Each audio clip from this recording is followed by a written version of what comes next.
Good evening, everyone. Thank you all for coming out, New Year's Eve. Tonight is the culmination of a 42-year career of spreading laughter to people across the world, people like you.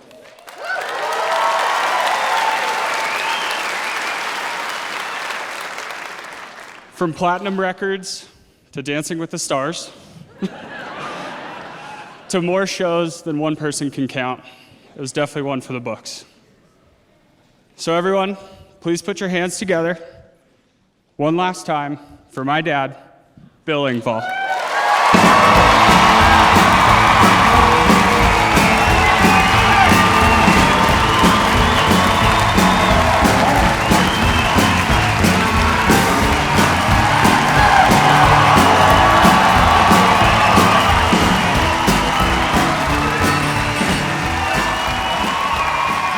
Salt Lake City! Yeah, me too. Wow.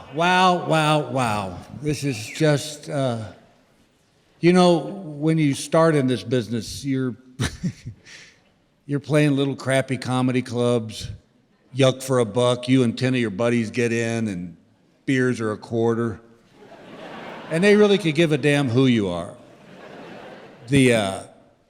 But then you have these dreams that you wonder where it's going to go. And to be able to sit here tonight, closing out this amazing journey in one of the most beautiful places on the planet, this theater is insane. And to have you guys here, Happy New Year.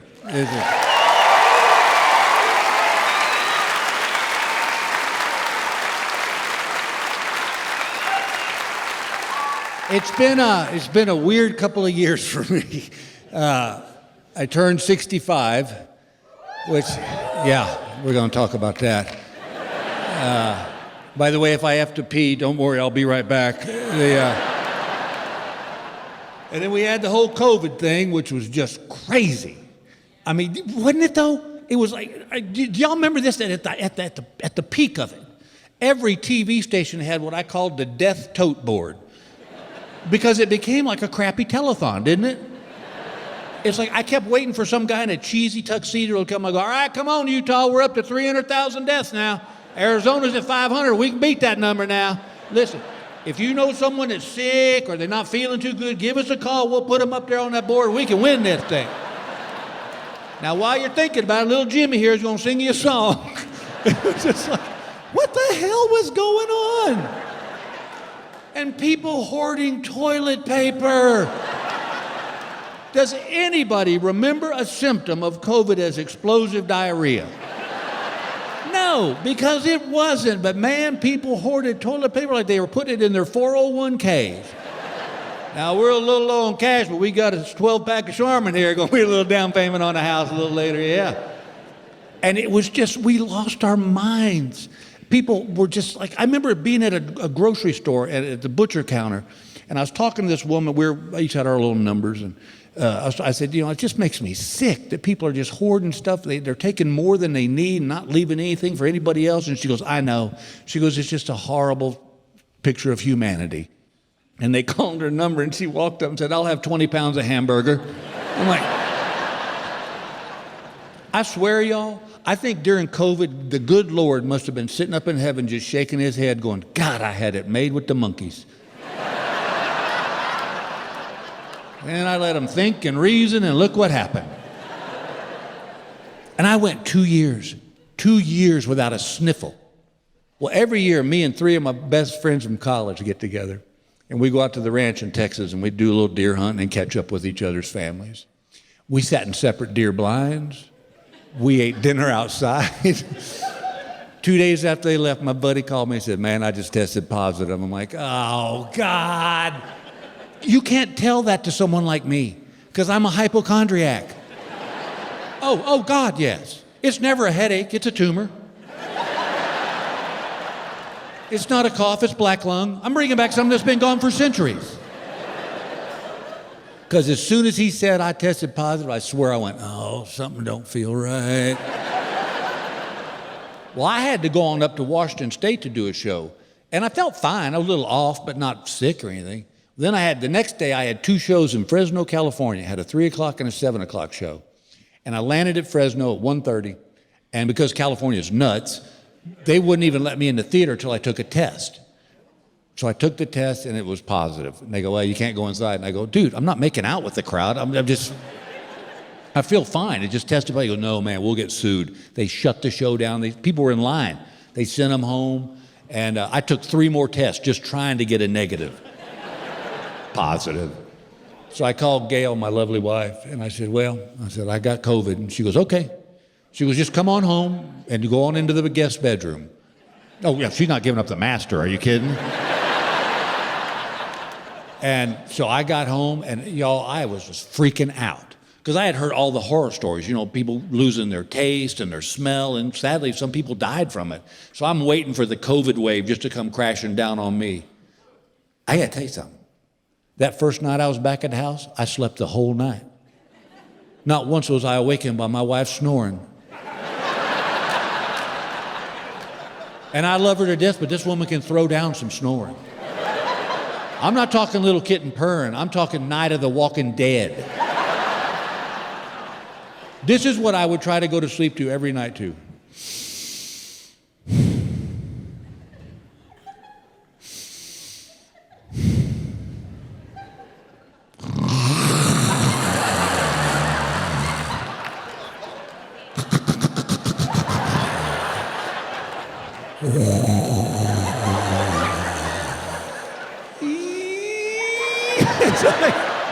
Are you killing a whale next to me? So I gently rub her on the back, push her out of bed. But she always wakes up when she hits the floor. And then she looks at me and goes, what are you doing? I go, baby, you're snoring. She goes, no, I'm not. I'm wide awake. Well, now you are. A second ago, you were sucking paintings off the wall. And then has the audacity to look me in the eye and say, maybe it was you snoring. You just woke yourself up. Yeah, let's go with that, psycho, because that makes so much more sense. But not that night, gang. I slept the whole night. Got up next morning, breakfast was outside the door. I ate it, put my dishes back out there. 10 minutes later, dishes was gone. That day I watched every Andy Griffith and Gunsmoke rerun I could find without somebody standing over me going, why do you watch that stuff? Because Opie just killed a mother bird. That's why we're watching this. That night, dinner showed up, took it in the bedroom, ate, put my dishes back outside. The little dish fairies took it away. I got to be honest with you. I didn't see a bad side to this whole COVID thing. It was kind of like being at a spa. But that's the problem. And I hate being this way. I hate being a hypochondriac because it's not fun because you're always worried about death. A cold, okay, I'm gone. True story. Every year, Gail and I would get our physical and we'd get our blood work done. Just in case there was something, we could stay on top of it. So this happened this year. We got our physicals, got our blood work done. 4 days later, I'm out playing golf. 5 o'clock in the evening, I get back in the golf cart. I see a message from the doctor, a voicemail. And this is what it said. You need to call us as soon as possible. What the hell does that mean? I'll tell you what it means. I'm dying. That's what it means. Oh my God, I called the doctor's office back. It's 5:30 on a Friday. They're gone.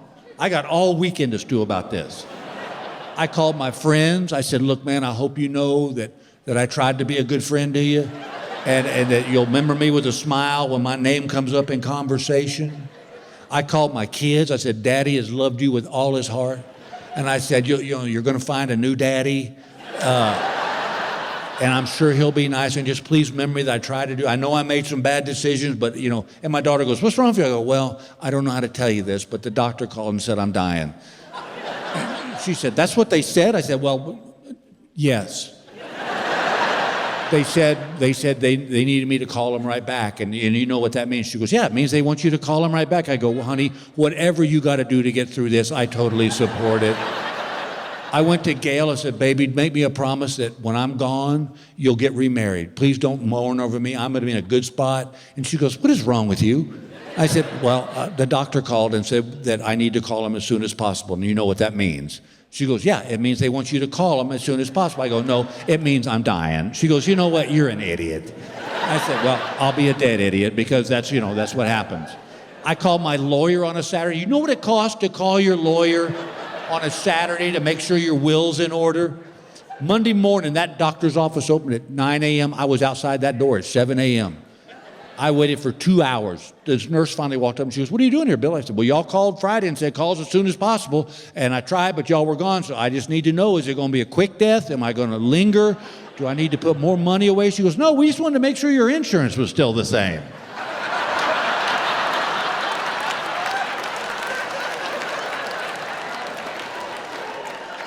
I'm going to need to make some calls. But that's what happens as you get older. All your conversations change. When you're in your 20s and 30s, you talk about girls and fast cars and movies and stuff. Then you get to 40, 50, you start talking about politics and sports.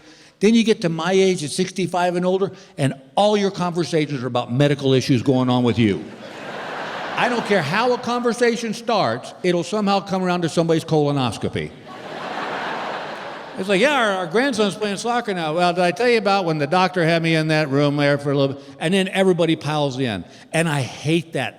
That's all my friends and I talk about anymore is how many pills we're taking, what pills are we taking, what did the doctor say you could or couldn't eat? And God forbid somebody gets rushed to the hospital for emergency surgery. Then we become like witnesses at the Amber Fryle Johnny Depp trial. We're just like,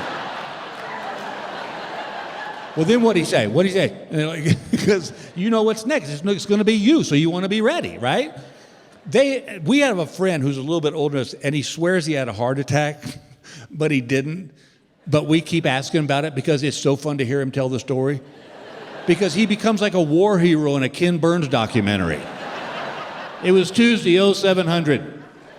I had just driven through the Hardee's drive-thru, got a bacon, egg, and cheese biscuit when my heart was under attack. I reached for my cell phone, but I knew communications to my left arm had been cut off, and I knew that the nearest hospital was 7 clicks away. And that's when the panic set in. I remember screaming, "You're not taking me, Charlie!"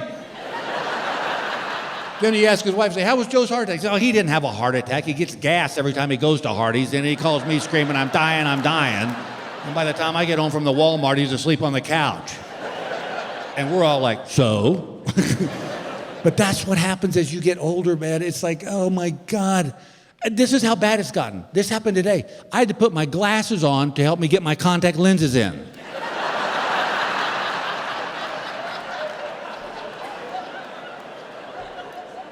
And COVID wasn't just all about medical issues either.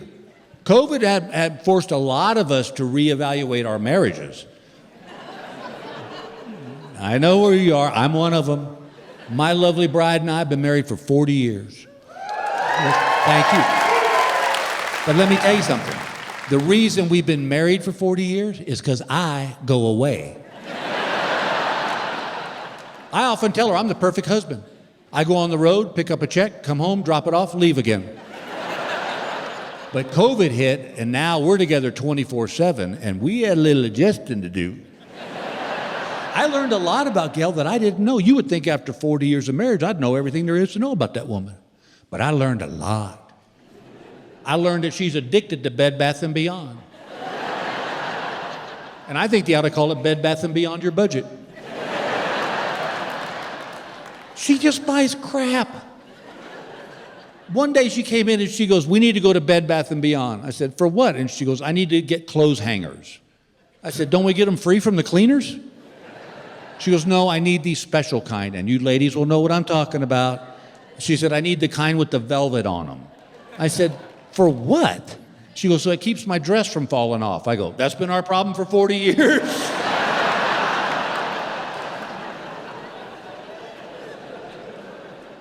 My other favorite was, she goes, "We need to go to Bed Bath & Beyond." I go, "Now for what?" And she goes, she said, "I need to get guest towels." I go, "For what?" She goes, "So when people stay with us, Bill, they have towels they can use." I said, "Well, here's a thought. We have a washer and dryer. And those folks don't live with us, so they don't know that our regular towels ain't our guest towels. And if they bitch about it, screw them, they can go stay at the Hilton."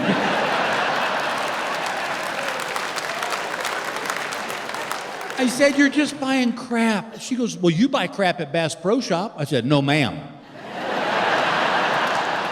I buy essential items at Bass Pro Shop. She goes, like what? And I said, like, I need a cooler that knows whether to keep my beer cold or my coffee hot. That's essential. She goes, you're an idiot. I go, I'll be an idiot with a cold beer. That's what I'll be. But it's just weird to see how she was acting during COVID. And I swear, if I didn't know better, I think she was pregnant. Because she was nesting, I swear. I would get a cup of coffee, take 2 sips of it, set it down on the stool, and walk 3 steps away, and she goes, are you done with that? Well, there's 3/4 of it left. There's still steam coming off it, so I'm going to go, no, Alex? She goes, well, you know where to put it when it's done. I go, right, we throw it out in the street. She goes, no, you put it in the dishwasher, and put it in the dishwasher right. I go, what do you mean right? She goes, I didn't know this, fellas. Did you know this? That there is a wrong way and a right way to load a dishwasher. See? I didn't know that. One night we had dinner, and we finished dinner, and I took my plate and my silverware, and I walked to the dishwasher, put them in there, shut the dishwasher. Here comes Gail right behind me. Opens up, starts rearranging. I said, what are you doing? She goes, you put them in there wrong. I said, what are you talking about? She goes, Bill, you can't put bowl, plate, cup, bowl, plate, cup, bowl, plate. I go, why not? She goes, they won't get clean. I said, have you ever actually been inside a dishwasher? Here's something else I didn't know, gang. Did you know that women can have a bad day and blame the whole day on their hair? I didn't know that. One day during COVID, Gail was in a pissy mood. God, she was in a pissy mood. And I said, what's wrong with you, honey? And she goes, the girl that cut my hair did it all wrong. I can't get it right, and it just ruined the whole damn day. I was like, wow. Fella couldn't get away with that. Fella couldn't have a bad wiener day.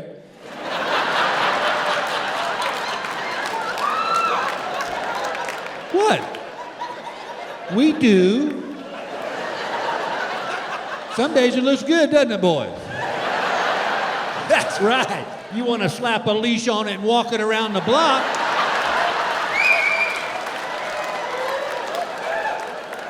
Then other days maybe it was cold. You slept on it wrong. Man, couldn't blame a whole damn day on it, though. It's like, Jimmy, what's wrong with you? I'm having a bad wiener day. What happened? I took a shower, fell asleep on the couch. It was still wet. I can't do nothing with it.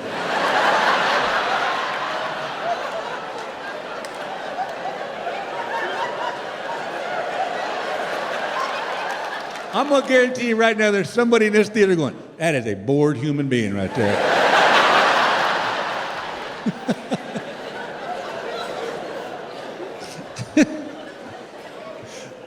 This is another thing I learned.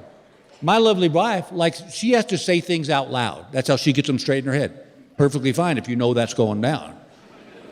But we'll be in the car, and I'm driving, and this is what I'll hear. Okay, I need to go to the cleaners. I need to make a hair appointment. I need to make sure to get my nails done. I'm like, what? And she goes, I'm not talking to you. Fine, I keep driving. Then I hear, okay, do we have dog food? Oh, wait, do we need to pick up those tickets? And do we need to make reservations for dinner tomorrow? And I just keep driving. And she goes, are you going to answer me? Yeah, if I knew who you were talking to. Me or your little imaginary friend down there. Well,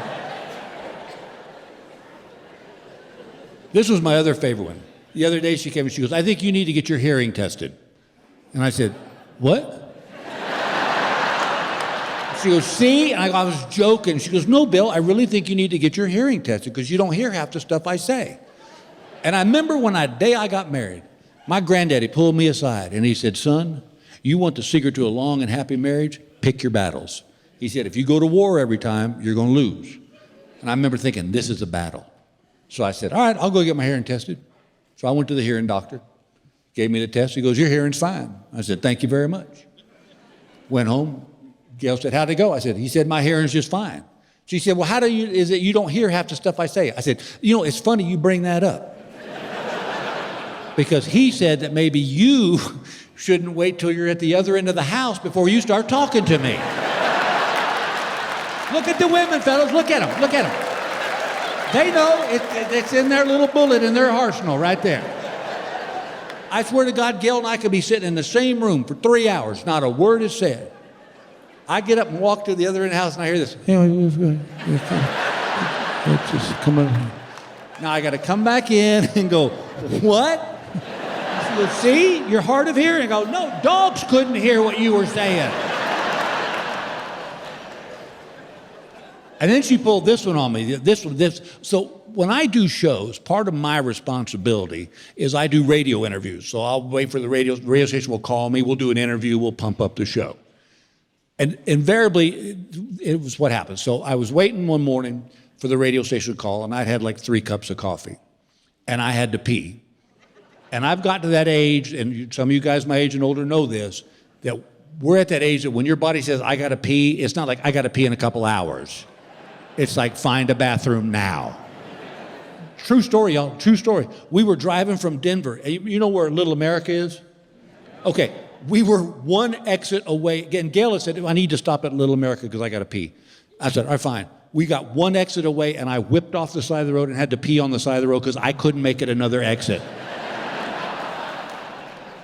So I'm waiting for the radio station to call, and I know what's gonna happen. As soon as I set my phone down and go to the bathroom, they're gonna call. So I take the phone with me into the bathroom. And I'm peeing, and they call. So I can't flush the toilet because I'm in the bathroom, and they'll hear it. So I'm doing the interview and just talking, and I go, hey, I'm looking forward. It's going to be the greatest shows, the last 2 shows in Salt Lake. It's going to be awesome. Y'all get some tickets. Come on out. We're having New Year's Eve together. And they go, well, Bill, we're really thrilled you're in your tour there in Salt Lake City, and you're going to have a blast. People are going to come out. We'll get everybody out there. And Gail walks in to the bathroom, and she looks at the toilet and reaches down and flushes the toilet.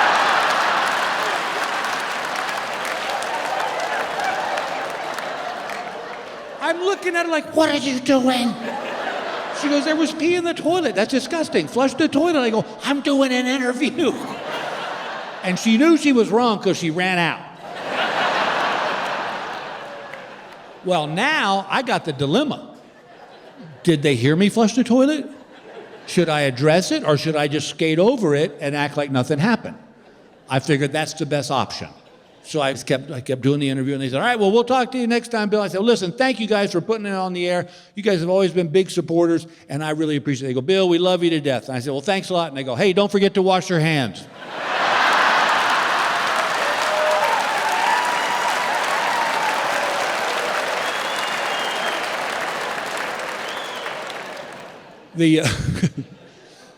But there was a good thing that came out of COVID. Some of you who may follow me on social media may know this. I actually went back to college and got my degree. Yeah. Only 46 years later. So if you got a kid on the 5-6 year plan, relax. Yeah, I just got tired of being the only person in our family didn't have a degree. And also because the first time I went to college, it did not go well. Actually, I shouldn't say that. It went great, just not for studies. Because, see, you got to understand something. When I was a kid, I was a parent's dream. I didn't smoke, drink, I didn't cuss, I didn't bust my curfew. They loved me. I got to college, it was like, oh, this is a whole new ball game here. And I'll never forget this as long as I live. First semester, when I was in 75, me and my dorm mate were sitting in our beanbag chairs, and he looked at me and he said, you know, in college, they don't take roll. I said, do what? He goes, yeah, they don't even care if you go to class. I go, well, me and college are going to get along just fine. Not realizing you don't go to class, you don't learn nothing. Y'all, my first semester grade point average was .76. That's lower than dumb. Oh, and then I discovered women and beer, and studies went right out the window. So I dropped out. Well, now fast forward, my son was getting ready to go off to college, and I thought, you know what? This would be a good learning experience for him. So I sent off for my transcripts. And they came, and one morning we was having breakfast before he left to go off to college. And I slid that transcript across the table. I said, take a look at that, son. He goes, good God, Dad, .76? I said, that's right. I said, that's what happens when you don't go to class. I said, your only job for the next 4 years is just to go to class. Because if you'll just sit there, something will sink in. Apparently I was wrong. Because he didn't do too well his first semester, but then he got it together. Well, now fast forward again, I'm getting ready to re-enroll in Grand Canyon University down in Arizona, and I was going to get a degree in Christian studies. And I had to retake a lot of classes because I'd done so poorly in them the first time. And one of them was a college math class. Now, I'm going to tell you a story. You may not believe this, but I graduated high school with no math at all. Yeah, I think it's illegal now. But here's what happened. In junior high, we had algebra. I loved algebra. I don't know why it sat with me so well, but I just really enjoyed it. Well, then we got to high school, and we had geometry. And I hated geometry because of one thing. Remember proofs? Yeah, where you had to get the answer, but then you had to show how you got the answer. And my thought was, no. I got the answer, give me the damn credit. What do you care how I got it? What am I going to write down? Looked over my buddy's shoulder? I look at it this way. If you're a plumber and I hire you to fix my broken toilet, I don't care what steps you take to fix it, just get it flushing again. That's the way I looked at geometry. And if someone had just asked me, what's the problem? I'd have said, look, I don't understand it. I don't like it. Instead, the great state of Texas Board of Education decided that I had a learning disability. My senior year, they put me in a remedial math class. Well, that was me and 6 other idiots sitting in a room with these gigantic headphones on, and this pre-recorded voice would go, 2 + 2 is...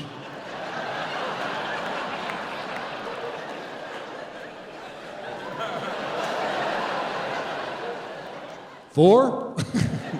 You're smart. Well, hell, I aced that.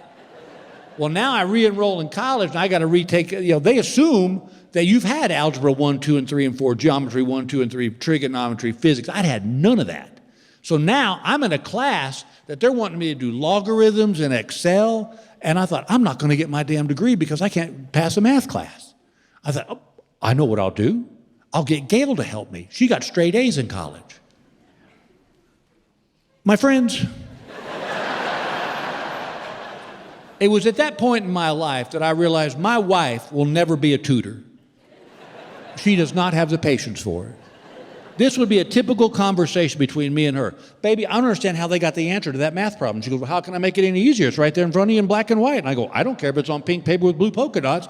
I don't know how they got that answer. She goes, well, what do you want me to do? I go, tell me how they got the answer. She goes, well, then that'd be cheating and you haven't really learned anything because it's just me doing the math problem in it. So how do we deal with this? I said, here's how we deal with it. You're fired. And then I got a real tutor and he got me through it. But here was my question. I was getting a Christian studies major. Why does a Christian studies major even need a math class? Right? All I need to know is there was 12 apostles, 10 commandments, he spent 3 days in a grave. Boom, aced it.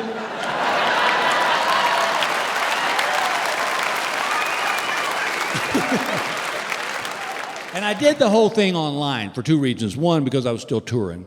But 2, I didn't want the other kids to know how old I was. But I think I might have blown that when I would ask questions like, what's TikTok? To me, it's the sound a clock makes. That's all I know. Well, so what would happen is the professor would email us a problem, we'd do the problem, and then email it back to him. One night I got this problem. It said, can you solve for X? And I wrote back, maybe. If you can solve for Y. As in, why the hell do I need to know this mess? When I finally knew I was going to pass the class, I called the professor in his office. I said, I've been wanting to ask you something since I started this class. He said, what's that? I said, well, my time on this planet's up, and I go to meet St. Peter. I said, is he going to give me a math problem to do? He said, probably not. And I said, so you're telling me then that this university has a stricter admissions policy than heaven does? He didn't find that too funny. But to show you what an idiot I am, while I was still enrolled in college, the college classes, one night Gail and I were lying in bed, and I rolled over to her and I said, well, I guess you can tell your friends that you're sleeping with a college boy now. She goes, you know what, that's gross. And that right there, my friends, is the difference between men and women. Because there's a lot of reasons why at my age I would not sleep with a college girl. But I can tell you for a fact that gross ain't one of them.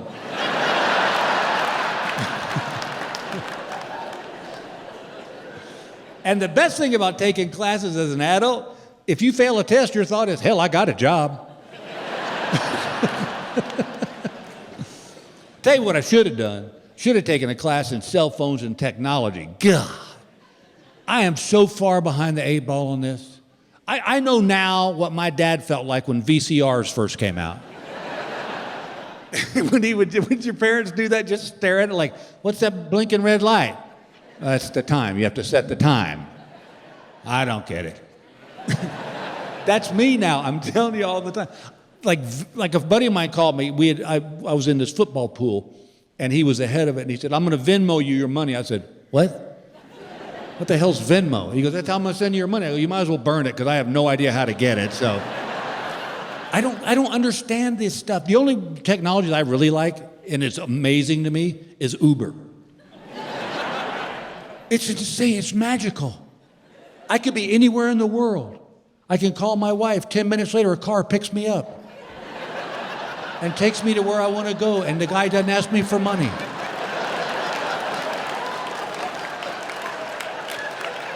It's amazing. And now with these, oh my God, here's the other one. This is the other one that drives me crazy. All these acronyms are using now, nobody talks anymore. It's all in these, like I know what LOL and FYI is, but like other than that, I'm out. If you're under 50 years old and you're texting me, there's a real good chance I have no idea what you're talking about. I texted with my daughter for 3 years before I realized that IDK meant I don't know. I thought it was short for stupid. So I would text her and say, hey, miss you, when you coming home? She'd put IDK. I'm like, well, stay home then. I don't care if you think I'm stupid. I don't give a damn. Yeah, I would say, we miss you, baby, when you coming back? And she would type IDK, MU, and the number 2. And I'm like, I'd move. Mu to me. And I go, yeah, what the hell is she saying? She's saying, I don't know, but I miss you too. And that was so sweet. And I wish I'd have known that before I wrote her out of the will.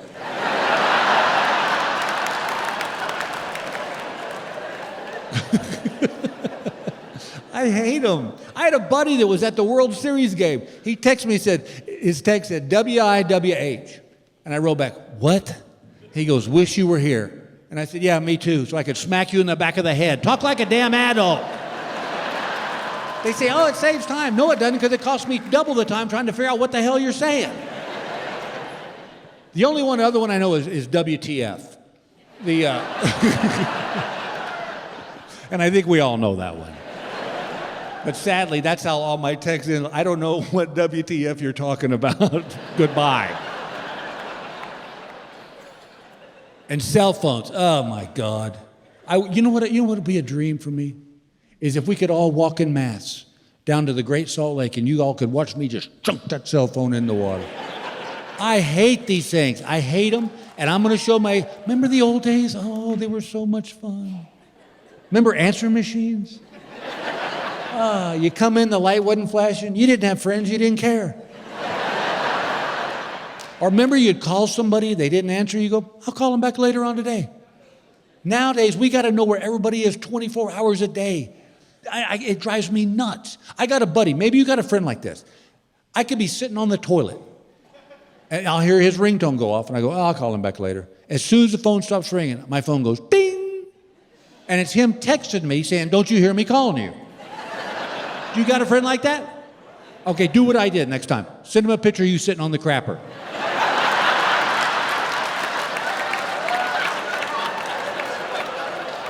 And type, still want to chat, WTF. Oh my God, I hate these things. But they've got us, gang. We're all hooked. As my granddad used to say, the toothpaste is out of the tube, we can't go back. I mean, it's insanity. I've made a new rule that when I go play golf, I don't take my cell phone with me. And sure enough, I'll get home and Gail will go, I tried calling you. I go, did you hear it ringing in the house? That would be, I'm not here. I don't know what the addiction is. I hate knowing that. And we all are that way. Have you ever lost your cell phone? Oh my God. It's like a family member passed away. People bring over casseroles, they're so sorry. Or maybe you should wait a little bit before you get a new one. Yeah, just deal with this one first. It's insane what we do. Have you ever done this? This one I knew you're sitting in your favorite chair. Cell phone sitting right there. It don't ring, buzz, chirp, nothing. And you catch yourself doing this?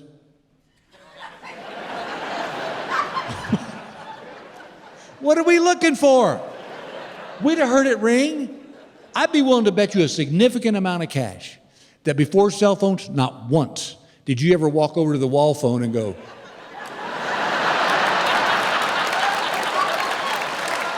yep, still got a dial tone, we're good. They've got us, man. And I know where my hatred of cell phones comes from. I know there's two incidents. One, a buddy of mine got into my phone. I don't know how he did that, but he got in my phone and he changed my autocorrect. So every time I would type the letter I, it came up Big Billy.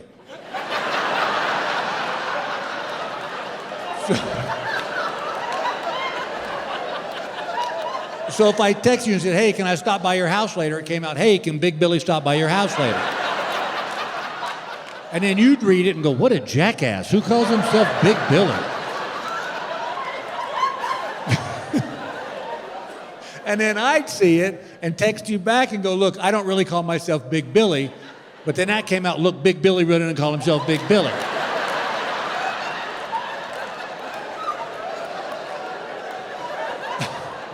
I couldn't get it off my phone. I had to go to a phone store and have a 17-year-old kid fix my phone. Well, while he's fixing my phone, I'm telling him the story. And he goes, well, I can help you get back at your buddy. I said, I'm all ears.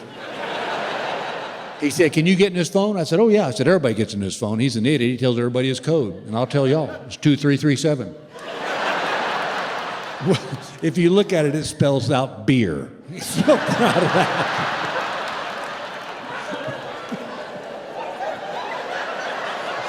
Now, don't think for 1 second there's not somebody in this theater going, you know what, that's not too damn bad, actually. So he said, look, I can teach you how to change his auto signature on his emails. And I said, done. So he showed me what to do. And one day, me and my buddy were out playing golf, and he went to hit his ball, and I grabbed his phone, and I got in there, and I changed his auto signature on his emails from Joe Smith to while seated on the toilet.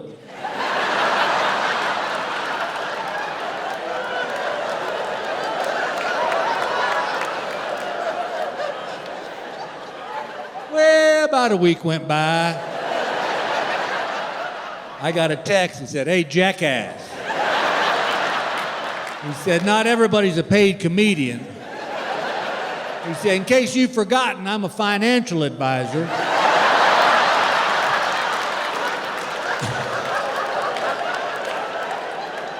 And I have people's retirement funds in my hand. And they don't really see the humor. When I sent him an email saying, hey, just went over your portfolio, while seated on the toilet.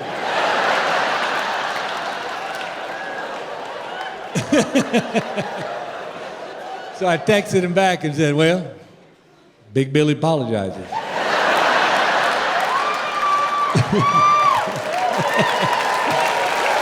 Thank you.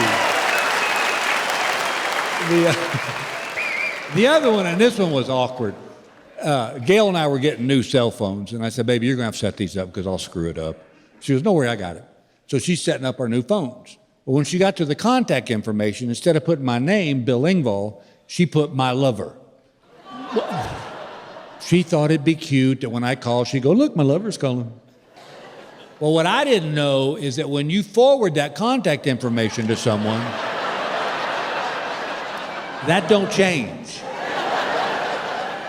So what happened was, we were getting ready to sell our house, and we discovered there was some mold in the crawl space of the basement. So Gail said, look, I found this mold guy, you deal with him. I'm like, done, I'm all over it. So I called the mold guy. He comes out, sprays the basement. Well, we sold the house, and the couple that bought the house discovered there was still some mold in the crawl space of our basement. So I called the mold guy back. But what I don't realize is he's left his phone at the golf club he belongs to, and I guess the manager found Sam's phone and realized it was Sam's, put it in his coat pocket, figuring Sam would get down the road a piece, realized he'd left his phone, come back and get it. Who chooses at that proper moment to call but me? His lover.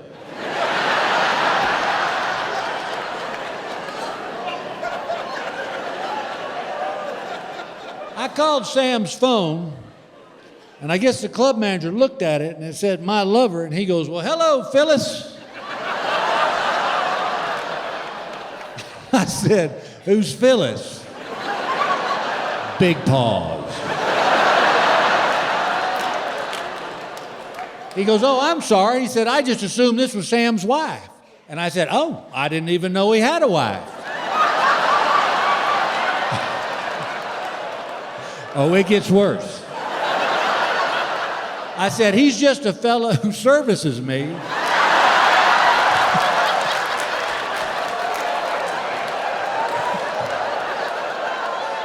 It is crickets on the other end of the line. This guy is so flustered, he can't even put a sentence together. He's like, well, would you like to leave a message? Now realize I don't know, it says my lover on the phone. So I said, yeah, just tell him I need him back in my crawl space ASAP.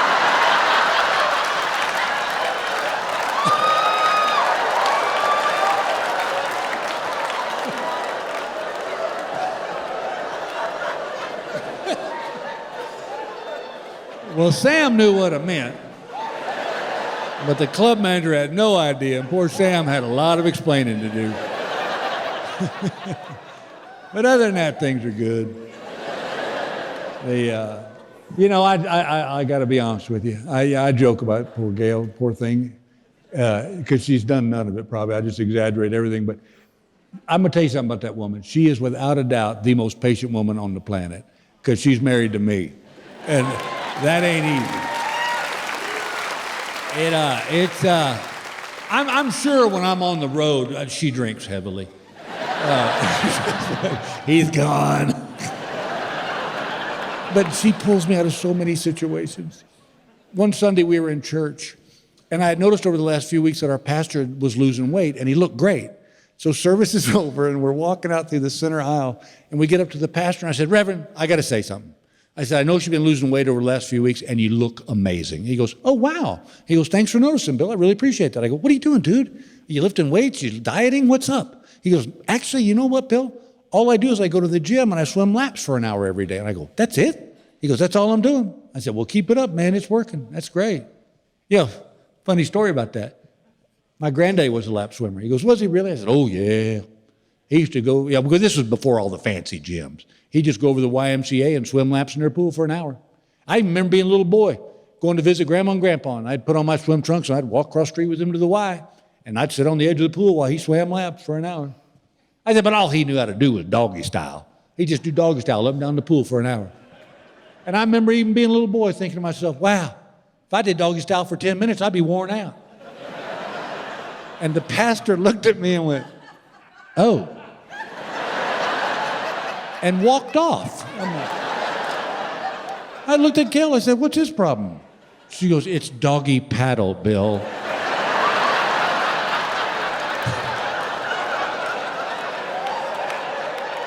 Tomato, whatever.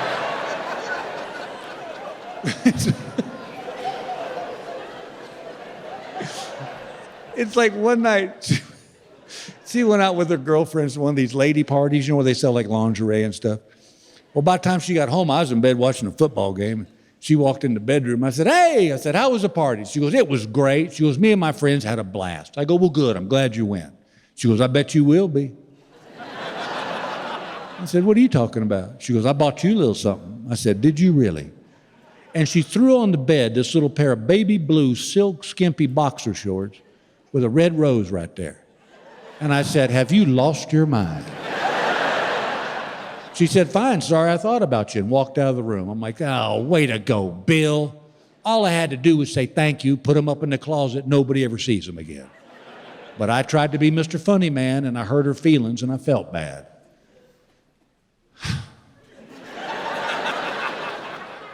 I put them on.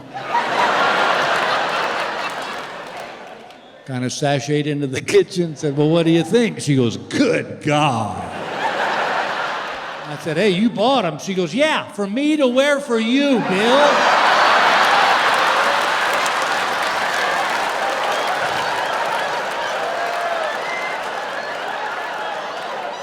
Whoops. Let's just say the words hanging out didn't quite cover it.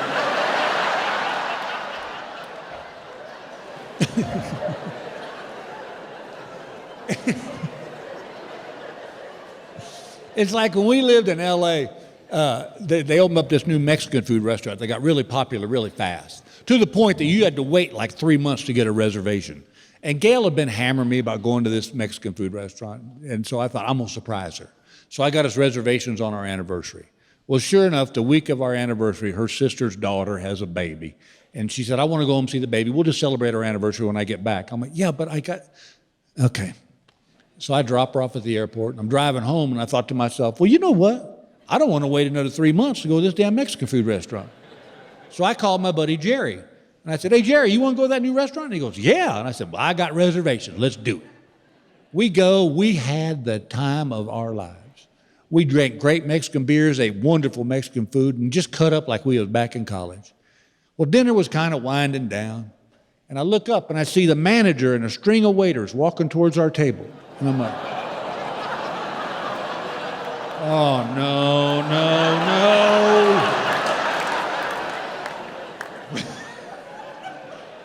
When I made the reservation, the young lady said, is this a special occasion? And I said, yes, ma'am, it's my wedding anniversary.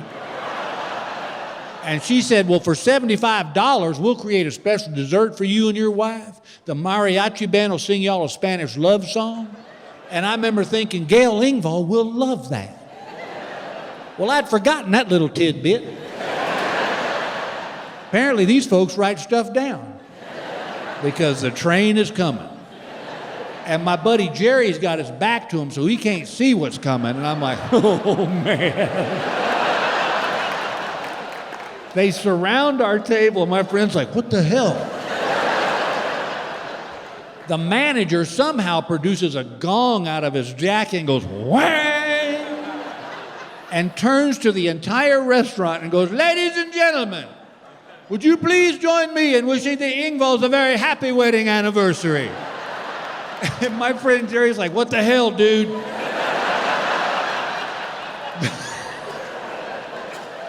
They light the candle, it explodes, confetti goes everywhere, the mariachi band's singing away.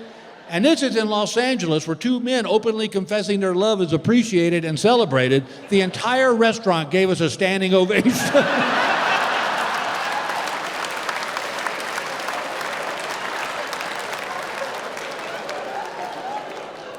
The good news is the dessert was amazing. The bad news is Jerry broke up with me. He won't walk across the street with me anymore. It's like where we live now, there's this little golf course. And it's 18 holes, and nobody rides cars. They all walk. It's up in the mountains. It's deer and elk. Everything's beautiful. And they have a little golf league, and we join that.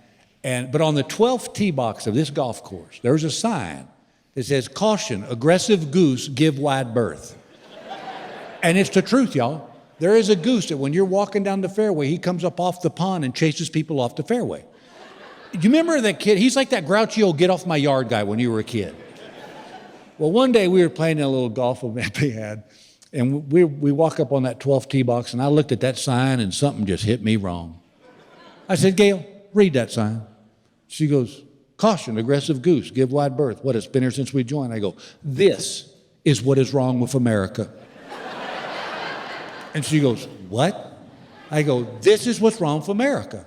We're rewarding this goose for his bad behavior, which is what we do now. We don't punish people. We reward people for being a jackass, and this is what we're doing with this goose. And she goes, could you let this go, Lady Liberty? And I go, no, I can't let it go because this is not about me. This is about America. And sometimes you got to do things you don't want to do. And she's like, whatever. So we hit our tee shots, and we're walking down the fairway. We got our golf bags on our shoulders, and sure enough, here come that goose. And he got up in that fairway, and he looked me in the eye, and he went, And I looked at him and I went, and I swear I saw him go, all right, let's do this. And he stopped and went, "Rrr!" And I went, "Rrr!" And then he started running at me, which I got to be honest with you, I wasn't really ready for that. Because I remember thinking, oh my God, I'm going to have to kick this goose. But you know what? This is for America. Sometimes you got to do stuff you don't want to do. So I said, all right, feather buddy, let's do this. I was good at kickball, I'll be damn good at kick goose. And I'm about to waylay this goose, and he starts flying right for my face, which I really wasn't ready for. And I'm leaning back like, what the hell is he? And they dive bomb. I had my clubs pull me on the ground. He dive bombed. He's on my face like, wah, wah, wah, pecking and slapping his wings. I'm like, Gail, get him off me. She goes, I can't. I'm peeing my pants.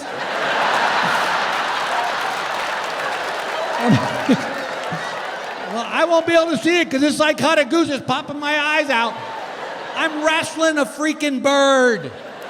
I've got him by the neck. We're rolling around on the ground. He craps all over my new golf shirt. He's squawking. I finally threw him off me, and he ran into the pond, and from behind me on the tee box, I heard, you did it for America, Bill.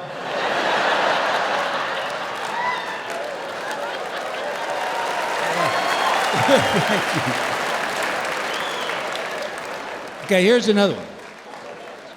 So, when my son was, 5 or 6 years old, I gave him a pocket knife for his birthday. It was just a little Swiss Army knife, it wasn't anything big. And any guy in this room will tell you that when your daddy gives you a pocket knife for your birthday, that's more than a gift. That's a rite of passage. You've moved from boyhood to manhood. And like I said, it was just a little Swiss Army knife. He was having a great. Well, everything was fine. Till one day, Gail's looking out the kitchen window, and she sees our boy and his best friend jumping up and down the trampoline. My son's got the knife blade out. And she's like, no, no, no. You got to take that away. I said, no, you can't take it away. It's like a rite of passage. It'll break his heart. She goes, well, you better do something because I'm not calling that other kid's mom, telling him he got stabbed because we let him jump up and down the trampoline with a knife. And I said, all right, I got it. So I walk out there and I said, hey, buddy, I said, I got an idea. I go, look, can I just see your knife? Because I thought, here's what I'll do. I'll take his knife. I'll go out in the garage. I'll cut the blade of the knife off, give him the rest of the knife back. He don't care. He's 5 years old. Have you ever tried to cut the blade off a knife? Well, for those of you who have not, let me tell you something. It's like made of steel. I'm in the garage with pliers aren't working, wire snips aren't working. I go, I need a pair of bolt cutters. So I put the knife in my pocket, drove over to the Home Depot to get a pair of bolt cutters. But they want $50 a pair. Yeah, I think that's a little overpriced. I mean, I only need it for one job. I know what I'll do. I'll just borrow their bolt cutters. I'll slip off behind the lumber section there, snip that blade off that knife, put the bolt cutters back, give my son his knife back. Everybody's happy. I'm in the corner of the Home Depot, hiding behind the plywood with a pair of basically stolen bolt cutters. And I'm squeezing on the blade of that knife, and I'm squeezing. I heard dink, and I went, ow, God. And I look, and the blade has flown into my shoulder. My shirt is soaking with blood. I'm like, what the hell? And I can't pull the blade out. I've seen those TV shows. Yeah, where a guy's got a knife sticking at him, he's just fine till some jackass pulls the blade out, and then he bleeds out right there. And let's face it, it's not like I can go to the Home Depot manager and go, hey, dude, I gave my son a pocket knife for his birthday, and you know that's like a rite of passage. But my wife saw him jumping up and down the trampoline with a knife blade out. Well, apparently that's a button push for her. Said, you got to take it away. I said, you can't take it away. It's like a rite of passage. She said, well, you better do something, because I'm not going to call that other boy's mom and tell him he got stabbed because we let him jump up and down the trampoline with a knife blade out. So I went in the garage. I tried pliers. They didn't work. Right? It's like made of steel. So I thought I went to Home Depot, get a pair of bolt cutters. They want $50 a pair. I think that's a little overpriced, don't you? I mean, I just want to borrow your bolt cutters. I don't need to buy the whole damn house. But, you know, I went behind the lumber sector with a pair of basically stolen bolt cutters, squeezed the blade off that knife, but it stuck me in the shoulder. I mean, I can't say that. So I just ran out of the Home Depot, dripping blood the whole way. I get in my car and I drive to one of those urgent care centers that's like in a mall parking lot. Let me tell you something. When you walk into an urgent care center with a knife blade sticking out of you, they freak. Well, they're the earache, sore throat people. They don't see blood. I walked in with that knife sticking at me, and this lady goes, this is not a drill. This is not a drill. We have a bleeder. We have a bleeder. They throw me on this gurney. They're running me down the hallway, and y'all, I literally had this thought, oh my God, Bill, have you finally done something so stupid you're going to die from it? They put me in this room, and in walks this Indian doctor, Dr. Bashar, who I still stay in touch with this day. But that day, he didn't know me from Adam. And he walked in and took one look at me and went, "Good God, man, what happened to you?" Dude, I gave my son a pocket knife for his birthday, and you know that's like a rite of passage. My wife saw him jumping up down the trampoline with a knife blade out. Well, apparently that's a button pusher. Her said, "You got to take it away." I said, "You can't take it away. It's like a rite of passage. It'll kill him." She goes, "Well, you better do something, because I'm not calling that other boy's mom telling me he got stabbed because we let him jump up down the trampoline with a knife blade out." So I said, "Well, I know what I'll do. I'll cut the blade of the knife off. But good God, it's like made of steel. I tried pliers, they didn't work. Wire snips, they didn't work. So I thought I need a pair of bolt cutters. So I went to Home Depot to get a pair of bolt cutters. They want $50 a pair. I think that's a little overpriced, don't you? So I thought I'd borrow their bolt cutters, went behind the lumber section there, snipped that blade off that knife, but it stuck me in the shoulder." He goes, "You are the dumbest man on the planet." He said, "You're like that dog that chases the bird in the cartoons." I said, "Wile E. Coyote?" He goes, "You are Wile E. Coyote. Don't let an anvil hit you in the head on the way out." It took him an hour and a half to sew me up. Not because the cut was very big, but because he kept laughing. And every nurse that would walk by, he'd go, "Please, please. You got to see the dumbest man on the planet." It's like he's making it up, but he's not. Then I had to go home and tell Gail why there's a $700 charge on our visa. And she's like, "What is wrong with you?" I go, "Well, this is basically your fault." She goes, "How do you figure that?" I go, "If you just let him jump up and down the trampoline, everything would have been fine." But no. You had to throw a big hissy fit. Now look, I got a scar. Guess I won't be a model. Thanks.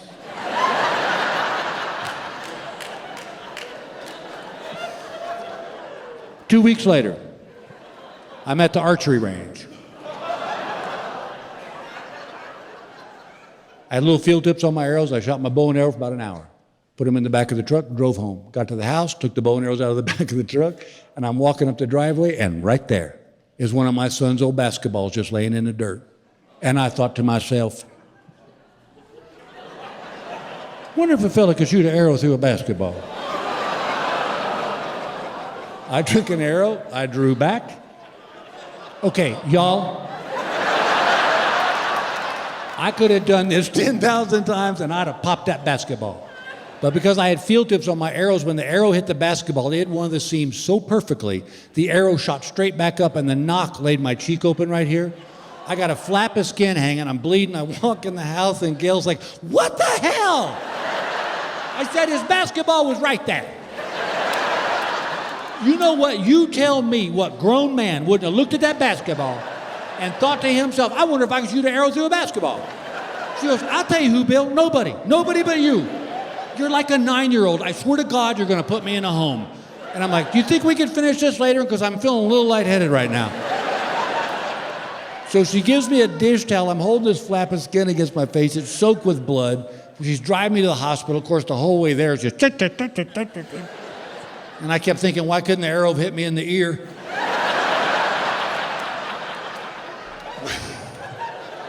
We get to the hospital. I walk through the emergency room doors and I hear, "Good God, the dumbest man on the planet is back.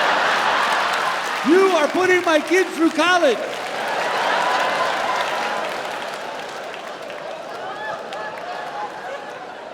It's like where we live right now, behind our house is about a 40, 50 acre plot of woods. And beyond that's another neighborhood, but I don't know those folks. Probably for their benefit. But my next door neighbor on the other side, Luke, he puts a game camera out in the woods behind our house and he takes pictures of the deer and elk and bear that walk by and then he posts it on his Facebook page. Well, one night I got an idea. I thought it'd be funny if I got a Bigfoot outfit. Come on, that's genius. I'd get that Bigfoot outfit and walk in front of his game camera like. Just to be there when he's going through his pictures, he goes, "Yeah, that's an elk, that's a bear, there's Bigfoot, there's, oh my God!" Well, what we've learned here tonight is that when I get an idea, I don't really think it through. I just kind of roll with it. So I went into town, went to the costume shop, but they did not have a Bigfoot outfit. I know. But they did have a movie quality Batman outfit. And I remember thinking, that is a gift from God right there. How much funnier would that be? He's flipping through his pictures and there's Batman? Hell yes. And this thing was awesome. It had the cape, the mask, the little eyepieces, the shorts, the tool belt, the tights, the boots, everything. Gloves. And so I wanted to do it at night. So the picture was kind of grainy, so he couldn't really see it was me. Last June, I'm sitting in my den, 6 o'clock in the evening, dressed as Batman. And Gail walked by.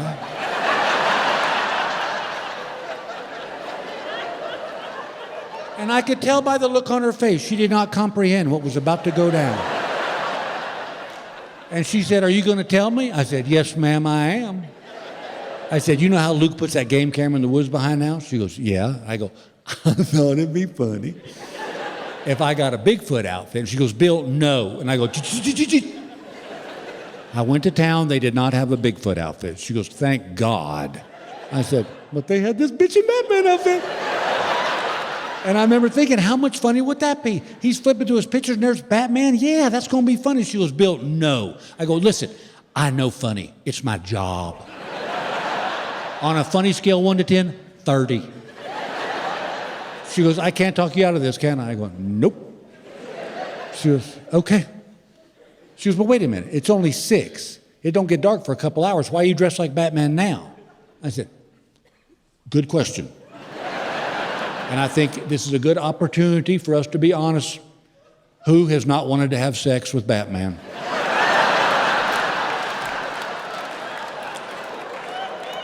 And she goes, "Okay, not only no, but hell no."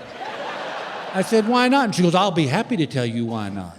She said, "Let's say we do this." And I kind of get into it. She goes, "Where does it stop?" I said, "I don't follow you." She goes, "Yes, you do.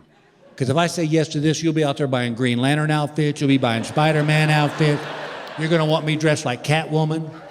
And the whole time I'm sitting there thinking, I ain't really heard a reason not to yet. Well, that didn't happen.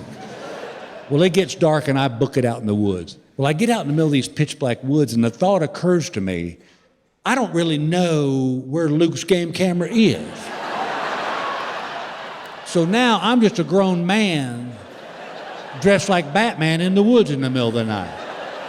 This is a news story waiting to happen. Well, you know when you get out in the woods and it's dark and you start hearing things and your mind starts playing tricks on you? I start flipping out. I'm like, "Oh my God, Bill, this is bad, bad, bad, bad. What if you get killed by a mountain lion? What if a pack of wolves tears you in half? How are they going to tell your kids?" Hey, kids. I'm sorry, children, I don't mean to laugh. This is sad. I'm just going to say it. We found your dad dead in the woods. We've ruled out suicide. We don't think it was a hunting accident. But here's the weird part. He was dressed like Batman. And I can hear both my kids going, "No, that ain't weird." Did he tell you about the silk blue panties he had to wear?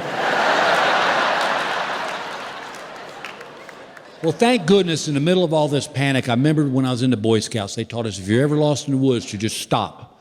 Pick a point, walk in a straight line. You'll hit a fence or a road or something. Don't wander. That's when people get really lost.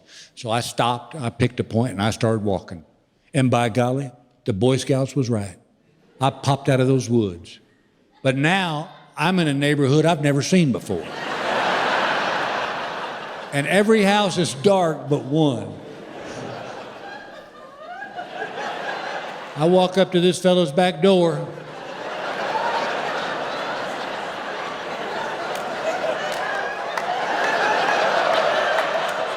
He opens the door. I said, "Look, man, I'm not crazy. I'm not a psycho." He goes, No. You're just a grown man dressed like Batman in my back door in the middle of the night. I said, "Look, buddy, my neighbor puts a game camera out in those woods, and I thought it'd be funny if I got a Bigfoot outfit and walked in front of that camera." But I went to town. They didn't have that Bigfoot outfit, but they had this bitchin' Batman outfit. And I remember thinking, how funny would that be? That's way funnier. And, and then I got out in the woods and I realized I didn't know where his game camera was, and I started freaking out because I thought I was going to get killed by a mountain lion or a pack of wolves, and how are they going to tell my kids and my wife? And speaking of my wife, sir, if she just had sex with me as Batman, none of this would have happened. I'd be sound asleep in our bed right now, but apparently she's got some kind of hang-up about making love to a superhero. Whatever. And then I remember the Boy Scout said, walk in a straight line, and I did, and boom, I'm at your back door. And he goes, makes sense. He said, what do you need from me? And I said, could I just use your phone to call my wife? He goes, if you're brave enough. Now, ladies, sweet little ladies, as men, if we've done something stupid, trust me, we know we've done something stupid. Am I right, fellas? That's right. As a matter of fact, ladies, we beat ourselves up pretty good about being that damn dumb. So, ladies, we don't really need the lecture that you all feel is necessary to ice this stupidity cake, because trust me, we're going to eat it anyway. I called the house. This is how Gail answered the phone. What happened? How about hello? That's how normal people answer their phone. Hello. She goes, what happened? I go, okay. I got out in the woods and I realized I didn't know where Luke's game camera was, and I started freaking out because I thought I was going to get killed by a mountain lion or a pack of wolves going to tear me in half, and how are they going to tell me, all the kids, and how are they going to tell you? And you know what, speaking of you, if you just had sex with me as Batman, none of this would have happened. I don't get the hang up with making love to a superhero, but whatever. So then I remember the Boy Scout said, walk in a straight line. I did, and I'm at this guy's house, and I need you to come get me. This is what she said. I don't know where the bat keys are.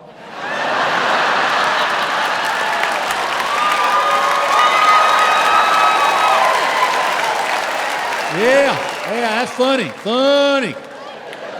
You think you can come get me now, funny lady? She goes, are they in the bat cave? Because you're always changing the code. You're all freaked out like the Joker's going to get in there and steal your stuff. I don't get it. I go, could you just come get me, please? She goes, did you try Robin? I'm like, let it go, lady. I hang up the phone. The guy goes, how'd it go? I said, good. I said, she'll be here shortly. So we're sitting in this guy's den and nothing is being said. Because I'm sure he still thinks at some point I'm going to whip out an axe and go psycho on him. Finally, he goes, hey, look, man, I don't really know the superhero code, but you could take that mask off if you want. So I reached up and pulled the mask off, and he goes, good God, you're Bill Engvall. God bless you guys. Thank you very much.